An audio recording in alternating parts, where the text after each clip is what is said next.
Hello dear viewers, and welcome back to the channel, where we uncover the real stories behind the royal headlines. Today's topic may look like a simple state reception, but trust me, nothing about this night was simple.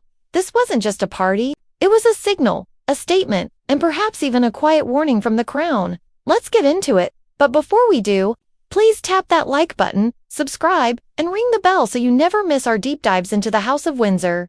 A carefully timed event and not by accident news from Kensington Palace revealed a series of photos that instantly caught the world's attention. Prince William, future king, standing beside his father, King Charles III, and Queen Camilla, three of the most powerful figures in the monarchy, shoulder to shoulder, illuminated by the grandeur of Windsor Castle. The timing? Wednesday, November 19th, a date that royal insiders immediately flagged. Why? Because the family has been under unrelenting strain. The Andrew saga continues to send tremors through the institution. Sarah Ferguson remains in the headlines for all the wrong reasons, and the monarchy needed to show boldly that the core leadership is strong, united, and in complete control. And so, they staged the perfect backdrop. A diplomatic night that meant more than diplomacy. Annual diplomatic reception isn't just tradition, it's one of the crown's most powerful tools of influence, usually held at Buckingham Palace. The event brings together ambassadors and envoys from every corner of the globe, more than 900 representatives, but this year, Windsor Castle. That decision alone was seismic. For the first time since 2001, diplomats entered Windsor's ancient halls rather than the polished corridors of Buckingham Palace, and that shift told a far deeper story than any press release could. Windsor isn't just a royal residence, it's heritage, it's symbolism, it's the place where Queen Elizabeth II spent her final years, and where Charles and Camilla now choose to anchor much of their working life. By hosting the world there, Charles was essentially saying, "This is the center of the monarchy now.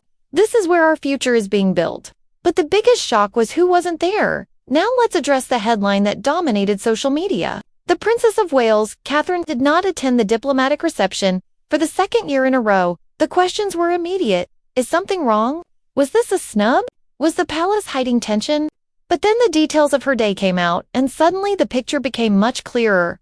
Earlier that same Wednesday, Catherine was leading a major event in London, the Future Workforce Summit, a cornerstone of her long-term campaign for children and early development. No tea, no ball, no ceremonial duties. Instead, she was speaking to educators, policymakers, business leaders, the people shaping the country's future.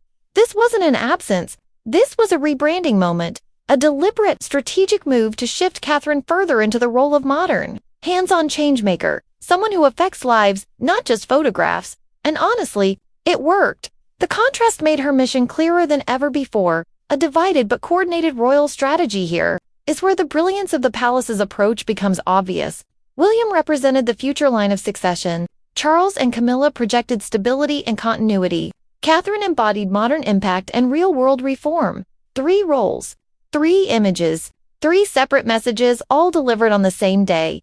It is one of the most coordinated pieces of royal strategy we've seen this year. While the York drama chips away at public confidence, this event rebuilt it brick by brick. Windsor, the new center of royal power. Let's return to Windsor for a moment, because the symbolism is profound. Buckingham Palace is under renovation. Yes, but that alone doesn't explain shifting such an iconic event.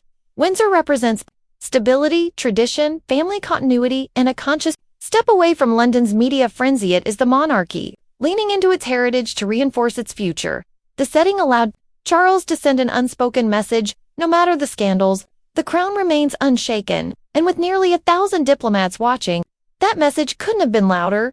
A jarring contrast, the York scandals in the background, and here's the part royal watchers couldn't help but notice. While Charles, Camilla, and William dazzled at Windsor, the crisis involving Prince Andrew and Sarah Ferguson still loomed just outside the spotlight. That is precisely why this diplomatic reception mattered so much. The monarchy needed to shift global focus away from scandal and toward a stable, unified line of succession. It succeeded, because when people saw the king and his heir greeting hundreds of ambassadors, no one was talking about Andrew's housing, legal fallout, or Ferguson's recent controversies. In one night, the narrative changed. Queen Camilla's role stronger than ever, another subtle but powerful moment. Queen Camilla standing confidently beside the king and prince. William. Her presence was not decorative. It symbolized her fully established role in the leadership of the monarchy, not as a supporting figure, but as a central pillar. This trio, Charles, Camilla, and William, is now the backbone of the institution, and every image from that night reinforced it. The power of a single Instagram story in a world where public perception is shaped in seconds. Kensington Palace used Instagram to broadcast pictures of the king, queen, and future king. This is modern monarchy at its most effective. Polished images, strong symbolism, controlled optics, direct communication, drowned out negative headlines. It repositioned the monarchy as composed, united, and forward-facing, a masterclass in royal PR. Final reflection, this reception at Windsor Castle was far more than a diplomatic formality. It was a reset button, pressed firmly by King Charles. It showcased a royal family not defined by scandal, but by strategy, not fragmented, but coordinated, not weakened, but evolving. And while the York saga continues to cause tremors, this event showed the world exactly where the palace stands and where it plans to go. As the golden lights of Windsor faded that night, one truth became clear. The monarchy may be weathering storms, but its center, the king, the queen, the heir, and the future Princess of Wales, is preparing for a new era, one defined not by crisis, but by strategy, resilience, and reinvention.